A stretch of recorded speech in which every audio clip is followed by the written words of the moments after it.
காலப்போக்கில் அனைத்தும் நம் கைமீறி சென்று விட்டது.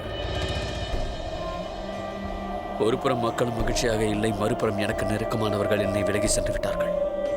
அந்த நாள் என் வாழ்வில் மறக்க முடியாத அளவிற்கு மோசமான நாள். அதன் பிறகு இன்னொரு நாளும் வந்தது. அதையும் நான் என் வாழ்நாள் முழுக்க மறக்க முடியாது. அன்று எனக்கு புரியவில்லை நான் செய்தது எவ்வளவு பெரிய தவறென்று. என்னால் நம்பவே முடியவில்லை. நீங்கள் அதே அபூபக்கர் தானா? அவர் எந்த விஷயத்திலும் முன்வைத்த காலை பின் வைத்ததில்லை. அந்த மான்சிங்கை உங்களால் பிடிக்க முடியவில்லையா? பிடிப்பதை விடுங்கள், அவன் எங்கே இருக்கிறான் என்பதும் உங்களுக்கு தெரியவில்லையே. ராஜா பீர்மல் அவர்களே, பிரச்சனைக்கு எப்போதும் தீர்வு கூறுவீர்கள், இம்முறை எதுவும் கூறாமல் இருக்கிறீர்கள். நீங்களே கூறுங்கள், ராஜா மான்சிங்கை பிடிப்பதற்கு என்ன வழி இருக்கிறது? உடனே கூறுங்கள். மான்சிங்கரிடம் சிக்கக்கூடாது என்று நீங்கள் அனைவரும் நினைக்கிறீர்கள், அது எனக்கு நன்றாக தெரிகிறது. ஒரு விஷயத்தை அனைவரும் நினைவு வைத்துக் கொள்ளுங்கள். மான்சிங் உங்களுக்கு நண்பர் அல்ல, முகலாய ராஜ்யத்தின் எதிரி ஆவார். அவர் என்னையே தாக்க முற்பட்டவர். நீங்களாகவே மான்சிங்கை பிடித்து வந்து என் முன் ஒப்படைத்தால் அது உங்களுக்கு நல்லது. ஒருவேளை அப்படி நடக்கவில்லை என்றால் அந்த பொறுப்பை நானே ஏற்றுக்கொள்வேன். பிறகு அதன் விளைவுகள் மிக மோசமாக இருக்கும். செல்லுங்கள், நான் தனிமையில் இருக்க விரும்புகிறேன்.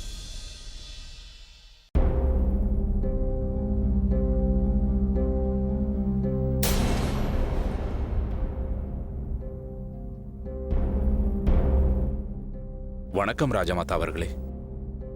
வணக்கம். எனக்கு தெரியும் ஷெஹன்ஷாவின் கோபத்தினால் உங்கள் மனது பாதிக்கப்பட்டிருக்கிறது. ஆனால் நீங்கள் தோல்வியடையக்கூடாது. ஷெஹன்ஷா இப்பொழுது மிகவும் தடுமாற்றத்தில் இருக்கிறார். இது போன்ற சமயத்தில் நான் அவரை கைவிட மாட்டேன். அதே போல் தாங்களும் அவரை கைவிடக்கூடாது பீர்மல் அவர்களே. நான் அவரை விட்டு செல்லவே மாட்டேன் ராஜமாதா அவர்களே. ஷெஹன்ஷா தான் எங்களை விட்டு விலகிச் செல்கிறார். அவர் இப்பொழுது நாங்கள் கூறுவது எதையுமே கேட்பதில்லை. நான் தங்களை வேண்டி கேட்டுக்கொள்கிறேன், இதை பற்றி தாங்கள் ஷெஹன்ஷாவிடம் பேசினால் நன்றாக இருக்கும். எனக்கு என்ன பயம் என்றால் மான்சிங்கை போல ஷெஹன்ஷாவிற்கு நெருக்கமாக இருக்கின்ற அனைவரும் பிரிந்து சென்றுவிடக் கூடாது என்பதுதான். இல்லை பீர்மல் அவர்களே, அவ்வாறு பேசாதீர்கள். சரியான நேரம் பார்த்து ஷெஹன்ஷாவிற்கு புரிய வைக்க நான் முயற்சி செய்கிறேன். வருகிறேன். பாருங்கள்.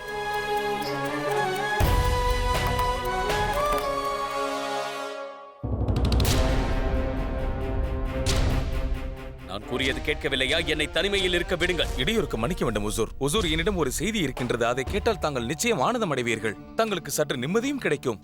தாங்கள் கூறியவர் எல்லைப் பகுதியை சரி செய்தாகிவிட்டது. சுவரும் கட்டிவிட்டோம்.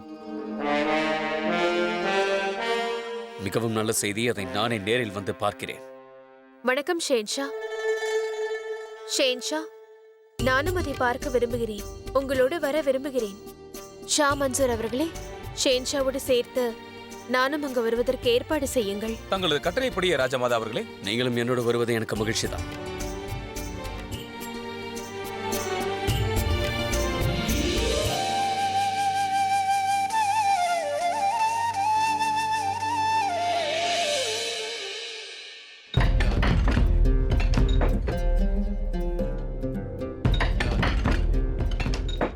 உசூர், தாங்கள் கூறியவர் அனைத்தும் செய்தாகிவிட்டது.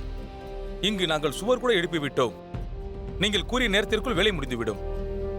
மிகவும் பிரமாதம்.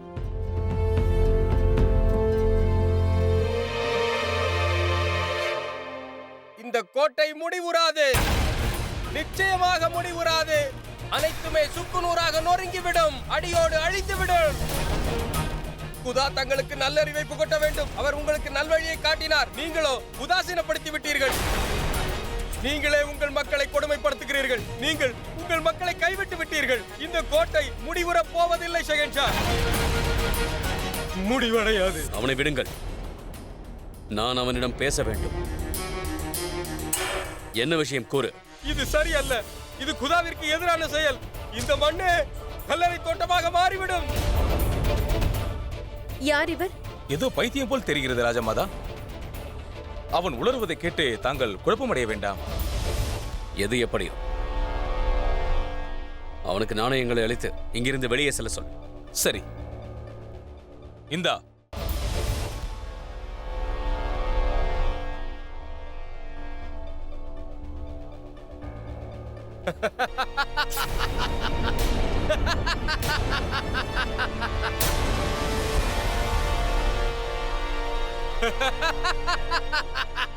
என்னை கேலி செய்கிறாயா? இல்லை உசூர், இயற்கை அளித்த நீதியை கண்டு நான் மகிழ்ச்சி அடைகிறேன், மிகவும் மகிழ்ச்சி அடைகிறேன். இதில் எவ்வாறு குதாவின் பெயர் பொறிக்கப்பட்டுள்ளது பாருங்கள், எப்படி ஜொலிக்கின்றது பாருங்கள். இதோ மறுபுறம் இந்துஸ்தானத்தின் ஷெகன்ஷாவின் பெயர் உள்ளது. இந்த இடம் எவ்வளவு கருத்து போயிருக்கிறது பாருங்கள். மன்சூர், அவனுக்கு வேறு நாணயத்தை கொடு. சரி.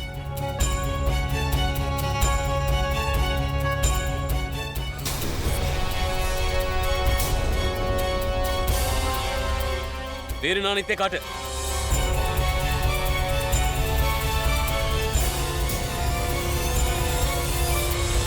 என்ன இது? இந்நாணயம் எப்படி கருப்பானது? நாணயங்களை வைத்த இடம் சரியில்லை என்று நான் நினைக்கிறேன். ஆகையால் தான் கருத்து விட்டது. தாங்கள் கவலை கொள்ள வேண்டாம், மற்றவை பத்திரமாக உள்ளது. எல்லாம் முடிய போகிறது, அனைத்து முடிய போகிறது ஷெகன்ஷா. எதுவுமே மிஞ்ச போவதில்லை. இதோ இந்த கோட்டையும் முடிய போவதில்லை, அனைத்தும் அழிந்துவிடும். ஒன்றுமே மிஞ்ச போவதில்லை ஷெகன்ஷா. உன்னை இங்கிருந்து அழைத்துச் செல்லுங்கள். மன்சூர், நீங்கள் வாருங்கள். அனைத்தும் முடிந்துவிடும், எதுவும் மிஞ்சாது. எல்லாமே முடிந்துவிட போகிறது, எதுவுமே மிஞ்சாது. என்ன அது? இதுதான் அவர்களது பீர் பாபாவின் கல்லறையா? ஆம் ஹுசூர். ஒன்றை மறவாதீர்கள் ஷா மன்சூர். 4 புறமும் கோட்டை சுவர்களை கட்டி முடிக்கும் வரையில் அவர்களது பீர் பாபாவின் கல்லறை அப்படியே இருக்கட்டும். எப்போது இதை முழுமையாக கட்டி முடிக்கிறோமோ அப்போது இவர்களது பீர் பாபாவின் கல்லறையை நாம் இடம் மாற்றி விடுவோம். தங்களது கட்டளை நிறைவேற்றப்படும் ஹுசூர். உனது இந்த வேலை எனக்கு மகிழ்ச்சியை அளிக்கிறது. உன்னை நினைத்து நான் பெருமைப்படுகிறேன். ஹுசூர், எனது கடமையை தான் நான் செய்திருக்கிறேன். என்னால் முடிந்தவரை செய்திருக்கிறேன். நாம் அடுத்ததை பார்க்கலாம், வாருங்கள்.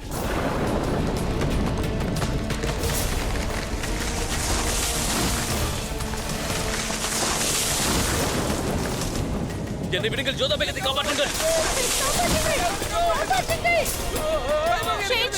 தாங்கள் இங்கிருந்து சென்று விடுங்கள் ராஜமாதா அவர்களே.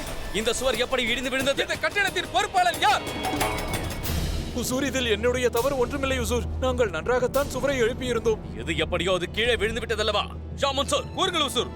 மீண்டும் இந்த சுவரை கட்டச் சொல்லுங்கள். இம்முறை அதை பலமாக கட்டச் சொல்லுங்கள். எக்காரணம் கொண்டும் அது கீழே விழக்கூடாது. சரி.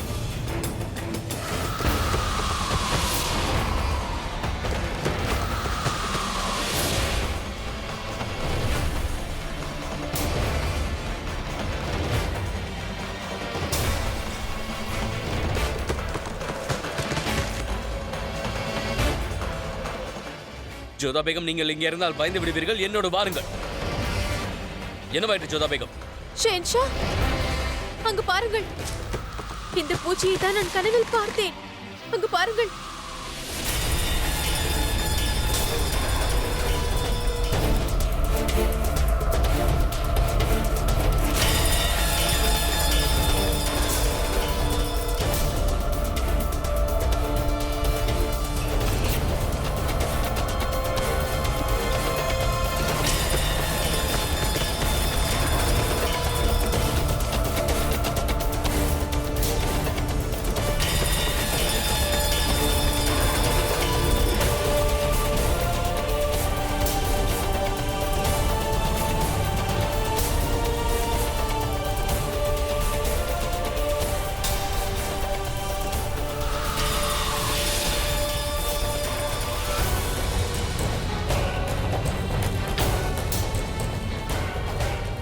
அனைவரும் இங்கிருந்து செல்லுங்கள்.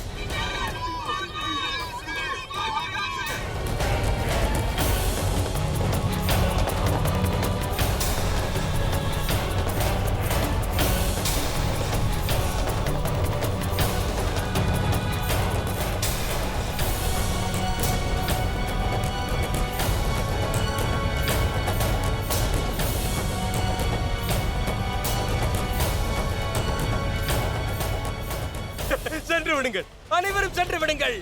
இது முழுமை அடையாது, அனைத்தும் முழுமையாக அழிந்துவிடும்.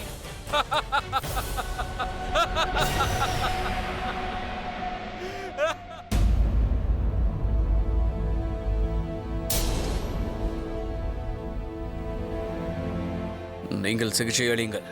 எனக்கு வலிக்கும் என்று கவலைப்படாதீர்கள். நீங்கள் சிகிச்சையை தொடருங்கள். ஒரு பூச்சி கடித்து விட்டது, அதுதான் இந்த காயம். பார்த்தீர்கள் அத்தை, எவ்வாறு பேசுகிறார்? இவரை அமைதியாக படுக்க சொல்லுங்கள், ஓய்வெடுத்துக் கொள்ள சொல்லுங்கள். நான் என்ன தவறாக கூறிவிட்டேன்? ஜோதா கூறுவது சரிதான்.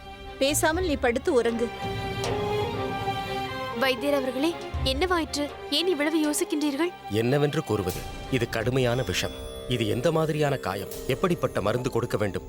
அதைத்தான் யோசித்துக் கொண்டிருக்கிறேன். நான் தான் கூறினேன் அல்லவா, இது ஒரு சாதாரண விஷக்கடி தான். ஒரு பூச்சி கடித்து விட்டது.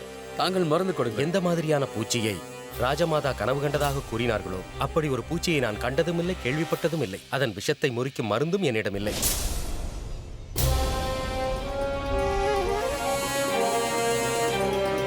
தெரிந்த மருந்தை போட்டிருக்கிறேன். எனக்கு விடையளியுங்கள்.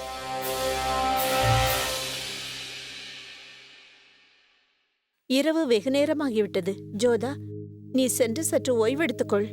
இல்லை அத்தை, தாங்கள் சென்று ஓய்விடுங்கள். நான் இங்கிருந்து ஷேன்ஷாவை பார்த்துக் கொள்கிறேன். ஆகட்டும்.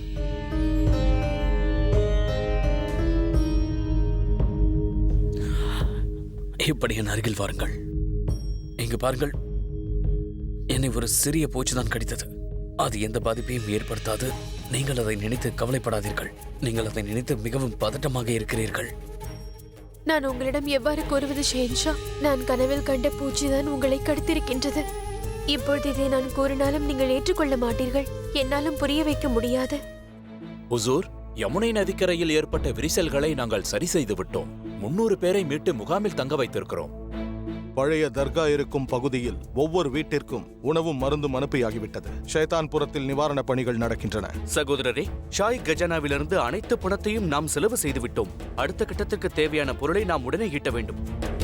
இங்கு பாருங்கள், கஜானாவிலிருந்து நமக்கு இன்னும் பணம் தேவை. சரி ஹுசூர். ஷேன்ஷாவுடைய கட்டளையின்படி மக்களுக்கு எந்த குறையும் இல்லாமல் பார்த்துக் கொள்ள வேண்டும். பணத்தை பற்றி கவலைப்பட தேவையில்லை.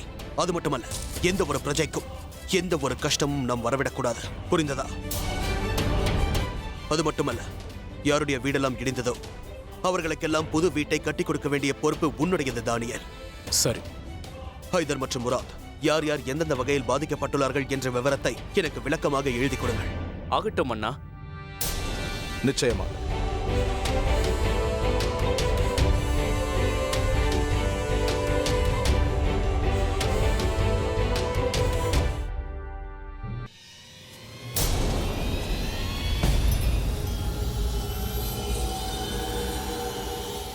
அல்லாஹ், யா அல்லாஹ், என்ன பூச்சி இது? எழுந்திருங்கள், சீக்கிரம் எழுந்திருங்கள், எழுந்திருங்கள்.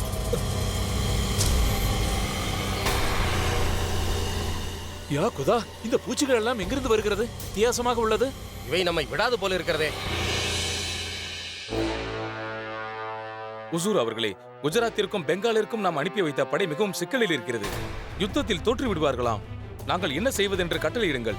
விரைவில் அடுத்த படையை அங்கே அனுப்பி வையுங்கள். தேசா உமோதை அனுப்பி வையுங்கள். நாம் நிச்சயம் இதில் ஜெயித்தாக்க வேண்டும். எக்காரணம் கொண்டு பின்வாங்க கூடாது. அதற்கான ஏற்பாடுகளை செய்யும்படி தொடர்மல் அவர்களுக்கு செய்தி அனுப்பி வையுங்கள். சரி உசூர், ஆனால் இதில் ஒரு சிக்கல் உள்ளது. என்ன? புயல் அடித்த பிறகு நாம் கஜானாவிலிருந்து நிறைய பணங்களை எடுத்து செலவழித்து விட்டோம். இந்த நிலையில் நாம் படைகளை அனுப்பி வைத்தால் நிச்சயமாக பெரிய பிரச்சனையாகிவிடும் உசூர். எதையும் நான் கேட்க விரும்பவில்லை. தேவை என்றால் கஜானாவில் இருக்கும் அனைத்து பணத்தையும் எடுத்துக் கொள்ளுங்கள். அவர்களை அனுப்பி வையுங்கள். நம் புது நாணயத்தை அங்கே அனுப்பி வையுங்கள். மன்னிப்பு கேட்டுக்கொள்கிறேன் ஷகன்ஷா. அந்த நாணயங்களை நாம் உபயோகப்படுத்த முடியாது. அதில் ஒரு புறம் கருத்து விட்டது. அனைத்து நாணயங்களும் கருத்து விட்டனவா? அப்படித்தான் நடந்திருக்கிறது ஷகன்ஷா. சரி, புது நாணயங்களை உருவாக்க சொல்லுங்கள்.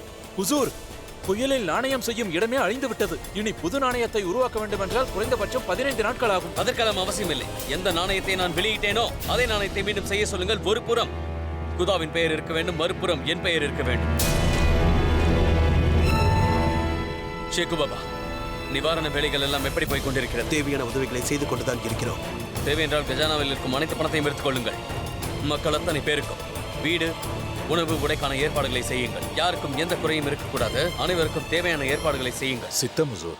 மன்னிக்க வேண்டும் ஷஹன்ஷா, ஒரு பிரச்சனை முளைத்துள்ளது. இப்போது என்ன ஆகிவிட்டது? நமது கோட்டையிலிருந்து வித்தியாசமான பூச்சிகள் வருகின்றன. ஆமுசூர், மக்களின் வாழ்க்கை இப்போது நரக வேதனையாக உள்ளது. அவர்களுடைய வீடு, விவசாய பூமி என்று அனைத்து இடங்களிலும் பூச்சிகள் பரவியுள்ளன. அவை எங்கிருந்து வருகின்றன, அதை எப்படி அழிப்பது என்று யோசியுங்கள்.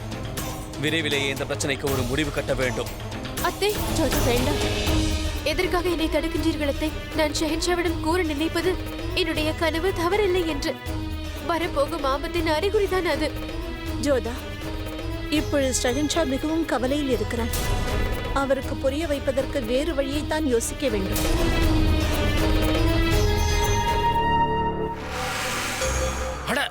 என்ன இது இவ்வளவு பொற்காசுகளா?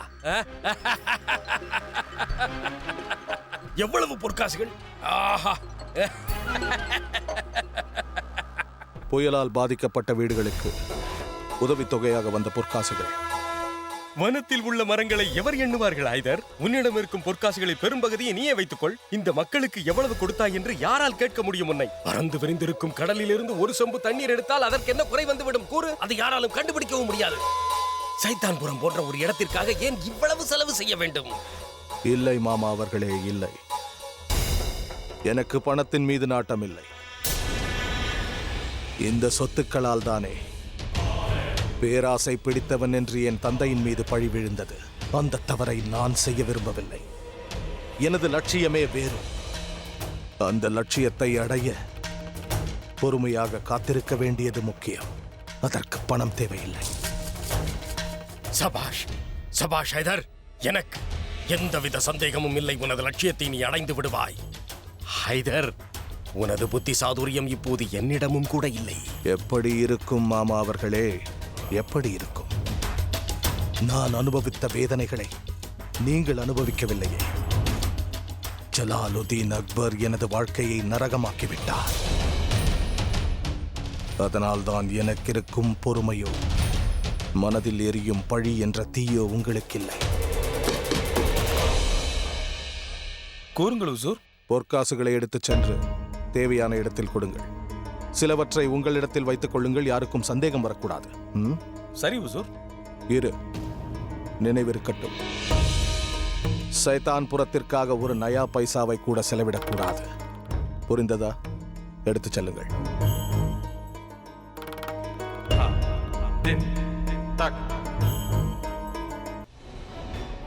குஜராத்திற்கும் பெங்காலுக்கும் அனுப்பியுள்ள படைகளில் சிக்கல் ஏற்பட்டுள்ளது. யுத்தத்தில் தோற்று விடுவார்கள் என்ற செய்தி வந்துள்ளது. நாணயத்தின் ஒரு புறம் கருத்து விட்டது. நாம் கட்டும் கோட்டையிலிருந்து வித்தியாசமான பூச்சிகள் வந்திருக்கிறது. மக்களின் வாழ்க்கை நரகமாகிவிட்டது.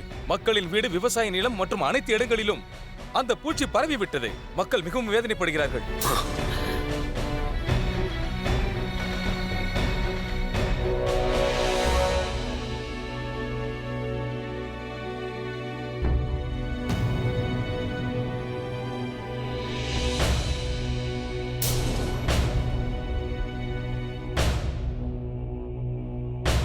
இங்கே ஏன் தனியாக நிற்கிறீர்கள்? என்ன யோசிக்கின்றீர்கள்? எனக்கு தெரியும், தாங்கள் கவலையாக இருக்கின்றீர்கள். சாம்ராஜ்யத்தின் 4 திசைகளிலிருந்தும் மிகவும் கெட்ட செய்தியாக வருகின்றது. அதற்கு என்னால் தீர்வு கூற முடியாது. ஆனால் உங்களோடு பேசி உங்கள் மனதில் இருக்கும் பாரத்தை என்னால் குறைக்க முடியும். ஷேன்ஷா, நானும் சிறிது நாட்களாக பார்க்கிறேன், என்னை விட்டு நீங்கள் விலகி சென்று கொண்டிருக்கின்றீர்கள். முன்பெல்லாம் சிறு சிறு விஷயங்களை கூட என்னிடம் கோரி ஆலோசிப்பீர்கள். ஆனால் இப்போது என்னோடு சரியாக பேசுவது கூட இல்லை. கணவன் மனைவி உறவு இன்பத்தை மட்டும் பகிர்வதற்காக இல்லை ஷேன்ஷா. உங்களுடைய ஒவ்வொரு கஷ்டத்தையும் பகிர்ந்து கொள்வதற்கு எனக்கும் உரிமை உள்ளது. நீங்கள் ஷெஹன்ஷா என்பதை நானும் ஒத்துக்கொள்கிறேன். ஆனால் நீங்களும் மனிதர் தானே. அதனால் நீங்கள் உங்கள் கவலைகளை, கஷ்டங்களை, பிரச்சனைகளை என்னோடு பகிர்ந்து கொள்ள முடியும். நான் தடுமாறுகிறேன் என்று யார் கூறினார்? நான் எதற்கும் கவலைப்படவில்லை.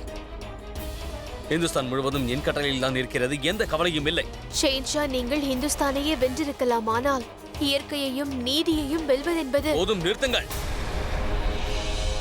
ஒரு விஷயத்தை மறந்து விடாதீர்கள். நீங்கள் இந்துஸ்தானின் ஷெஹன்ஷாவிடம் பேசிக் கொண்டிருக்கிறீர்கள். இந்த ஷெஹன்ஷாவிற்கு எதை பற்றியும் பயம் இல்லை, எதை பற்றிய கவலையும் இல்லை. நான் நினைத்ததை நடத்தியே தீருவேன். நான் ஒரு விஷயத்தை வேண்டும் என்று தொட்டால் அது எனக்கு சொந்தமாகிவிடும். மொத்தத்தில் நான் நினைத்ததை செய்ய முடியும் ஜோதா பேகம். பிறகு இந்த அரசியல் பிரச்சனைகள் அது இன்னும் சிறிது நாட்களில் சரியாகிவிடும். யார் வாழ்க்கையில் தான் பிரச்சனை இல்லை? வயிறு நிறைந்தால் பசி போவது போல் அனைத்து பிரச்சனைகளும் காற்றோடு மாயமாகிவிடும். பிறகு அந்த பூச்சி விஷயம் நான் மண்ணோடு மண்ணாக அழித்து காட்டுகிறேன். அனைத்தும் சரியாகிவிடும். மீண்டும் பழைய நிலைமை திரும்பும்.